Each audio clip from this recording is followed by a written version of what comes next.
من الطرق اللي استخدمتها دخلت على اليوتيوب لقيت وصفة الكوكاكولا. ما اقول لك حاجه بس. ايه ده؟ صح ولا غلط؟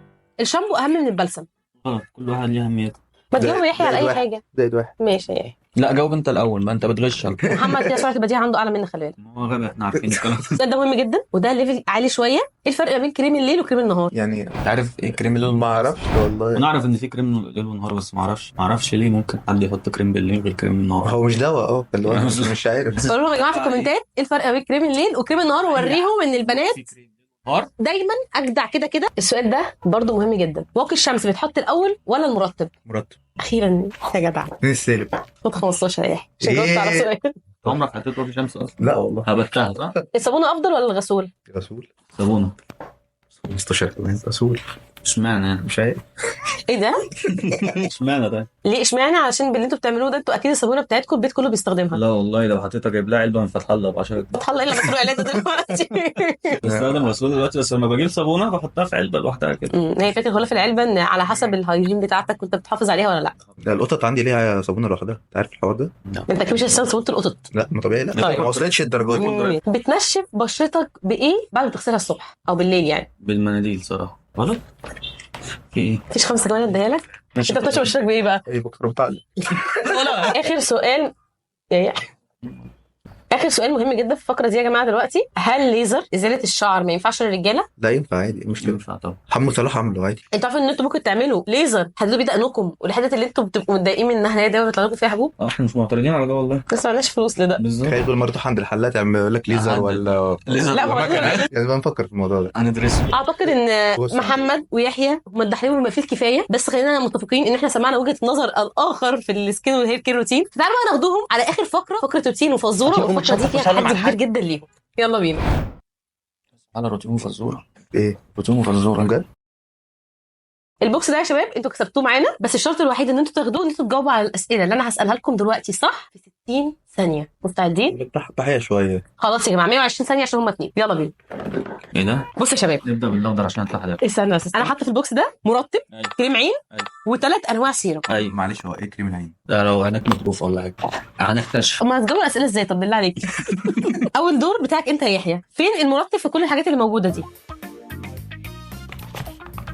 غلط. بس كسبكم صح في اول مره. برافو يا يحيى. محمد يلا. فعلا صح. طلع لي سيرم من دول مرطب للبشره مرتب للبشره معروف ده. انا معاك بسرعه بسرعه. انت بتقرا يا عم، خد. لا ده هو ده. برافو. سيرم ايه ده بقى؟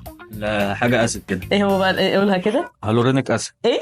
فوليك اسيد. فوليك اسيد ده بتاع هي حاجه فيها اسيد. قولها تاني. انت ايه؟ برافو يا محمد. يحيى طلع كريم العين من دول بسرعه. خد الهالورينيك اسيد. مش انت بتطلع الحاجه بسرعه صح ازاي من غير ما تشوف الاسم ما اصلا؟ اعرفش. انت بتضرب ايدك في العلبه تطلع ايه منتج؟ فاكر عندي 5 سنين هندسه ازاي؟ بصمج. خدت بالي. في 2 سيرم دلوقتي، كل واحد فيكم هيمسك واحد فيهم ويقول لي هو بتاع ايه. يلا. فيتامين سي. ايوه بيعمل ايه بقى؟ برايتنينج اند انتي ايجينج افكت. انت بتقرا المفروض فيتامين سي نستخدمه ده بيرمم حاجز البشره غلط. وبيفتح الوش تقريبا عشان المناعه. اطلع بره انت اخويا. انت انتي ايجينج افكت. انت ضد الشيخوخه. انتي ايجينج افكت. ضد الشيخوخه. لا انا عايزه اعرف استخدامات فيتامين سي. يلا يا جماعه اظهروا لهم في الكومنتات استخدامات فيتامين سي. طب ضد الشيخوخه يعني ايه؟ بيحارب الشيخوخه. بيعمل ايه تاني؟ طب فيتامين سي انت ما استخدمتوش سيرمز قبل كده خالص بشرتكم؟ هو السيرم ده عشان البرد طيب ولا انت جاي؟ بس يا بابا اقتله تتجنن ولا ايه؟ هو فيتامين سي بتاع البرد. هو انت معاك مش تعرف اي حاجه عنه خالص. ما ده للبشره. اسمه ايه بقى؟ ما اعرفش. اقرا اللي مكتوب عليه. هو ده اسم الماده الفعاله ايه طيب اللي مكتوب عليه؟ ها مش عارف يلا والله ما مفيش اعرف. وقت. ولاش عرفني وانا المحافظ. بسرعه. زنك، زنك. فيتامين اي، فيتامين انت اي. قريت كل حاجه غير اسم الماده الاساسيه. ما مش مكتوبه. إيه هنا اقلب كده اهو. وريني كده. ها نياماسيدين. مش عارف اقرا. مش اقول شايف. لك انا مش شايف بصراحه، لو انت شايف قول لي. نياسيتامين دايت. تمام بس ده مش ياباني. لا بقى. يا معرفش. جماعه قولوا لهم يا جماعه في الكومنتات اسم السيرم ده ايه. انتوا اكيد يعني هم شايفينه اصلا. هم عارفوا من اول حرف خلاص. يا جماعه احنا جامدين جدا، خلي بالكم هتشوفوا البنات هيعملوا في الكومنتات. طب انا عايز اعرف ايه الفرق ما بين السيرم وما بين الغسول. ايه ده؟ ايه الاسئله اللي هي مالهاش علاقه ببعض؟ ده اسمه نياسينامايد. قولها تاني. نقطة، تعالوا لي هنا. امسك المرطب، امسك المرطب في ايدك، اقعد بس حلوة يا جدع. امسك المرطب، امسك السيرم. ما هو مش انا اللي مطلعه صح. يا دلوقتي دورك تورينا ازاي المرطب بيتحط على البشرة. يا صاحبي مش كده اهو. تقيموه كام يا جماعة من 10 بطريقة حطه للمرطب؟ يحيى، اكتبوا يحيى والتقييم بتاعه تحت في الكومنتات. محمد امسك السيرم. ماشي. ورينا ازاي السيرم بتحطه على بشرتك. انا بقى عشان انا على تيك توك ياما عارفه في بنات كده بيتجوزوا الرجاله ينيموهم على سرير ويربطوا توكه. ايوه ده منهم السكين كير بتاعهم. يحطوا حاجه يضربوهم بالقلم في الاخر. محمد لا محمد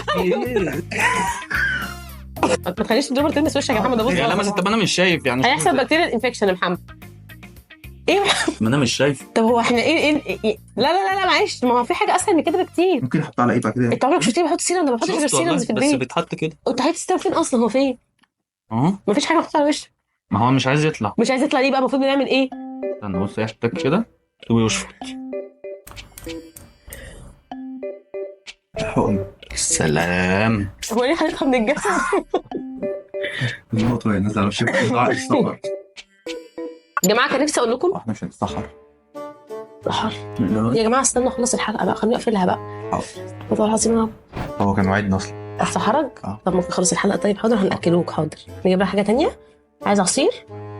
كان نفسي يا جماعه اقول لكم ان هم ما يكسبوش البوكس صراحه، بس ان هم اول 2 شباب كده يقعدوا صراحه قدام الكاميرا بالسكين كير روتين.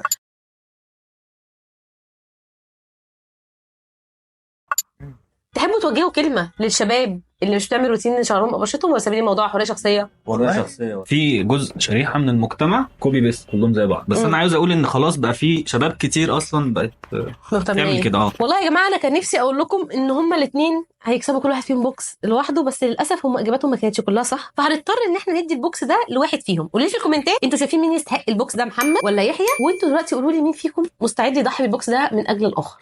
50 جنيه وسحور وانا اقوم. موافق. اصيل يحيى.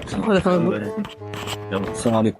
يا منتي يا حته من كليتك. بما ان بقى محمد ويحيى عكوا الدنيا في الاجابه على المنتجات اللي كانت موجوده جوه البوكس، فجاء دلوقتي يا جماعه دوركم ان انتوا تتحدوهم وتجاوبوا بقى صح على الفزوره. عايزكم بقى توريهم شطارتكم في الكومنتات. بس قبل ما اقول لكم الفزوره خليني اقول لكم ايه هي اكتر المشاكل اللي بيعاني منها الشباب، وايه هو افضل روتين للشباب. فلو انت بقى اخوكي باباكي خطيبك جوزك عنده نفس المشاكل دي، اسمعي العلاج عشان تقولوا له صح. مبدئيا لازم نبقى متفقين ان روتين الشباب زي روتين البنات، مفيش فيه اي اختلاف. غسول نستخدمه مره الصبح ومره بالليل، مرطب بعد الغسول مره الصبح ومره بالليل، واقي الشمس قبل ما بنطلع نص ساعه بنحطه. لكن اكتر مشاكل بيعاني منها الشباب هي مشكله الحبوب اللي بتطلع بعد الحلاقه، ودي حلها بسيط جدا. اول حاجه ما تحلقوش شعر دقنكم في عكس الاتجاه. بعد ما تحلقوا استخدموا سيرم يكون فيه ساليسيليك اسيد. تالت حاجه مهمه ان انتوا لازم تعقموا المكنه اللي بتحلقوا بيها، ان المكنه ليها عمر افتراضي، يعني اقصى حاجه 3 مرات وبتترمى. بعد الحلاقه ان انتوا لازم تستخدموا اي حاجه مرطبه علشان ما يحصلش اي التهابات او يتكون قشره في المكان اللي انتوا حلقتوه. تاني مشكله بيعاني منها الشباب يا جماعه اللي هي مشكله التساقط او الصلع الوراثي، ودي حلها ان انتوا لازم تبداوا في العلاج من بدري، لانه مجرد ما بيحصل ضمور في البصيلات مش هيكون ليها اي حل غير ان انتوا تعملوا زرع شعر. فكل ما بدانا بدري كل ما كانت المنتجات اللي احنا هنستخدمها هتقدر ان هي تعالج بنسبه كبيره. وانا عارفه ان الشباب خلقهم ضيق ومش بيقدروا على ان هم يستخدموا مينوكسيديل لفتره طويله، ففي حاجتين بدايل بنفس الايفكت بتاع المينوكسيديل من غير اعراضه الجانبيه ومن غير الاعتماديه الكبيره قوي شبه المينوكسيديل. دوروا على اي منتج يكون فيه ماده البروكابيل وريدنسيل والكابكسيل، الثلاث مواد دول مع بعض بيعالجوا التساقط الوراثي والصلع الوراثي بنسبه كبيره جدا. تاني حاجه بقى يا جماعه زيت الروزماري، ده حرفيا سحر في علاج التساقط والصلع الوراثي، استخدموه باستمرار. اهم حاجه ان انتوا تواظبوا على اي حاجه من الحاجتين دول من مده من 3 ل 6 شهور. وحان الان موعد الفزوره. وبما ان مشكله الحبوب اللي بتطلع بعد الشيفنج دي مشكله مشتركه ما بين البنات والولاد، فقولوا لي بقى ايه افضل علاج للمشكله دي في الكومنتات. ما تشوفوش اهم حاجه يا جماعه، اغلطوا وانا اصلح.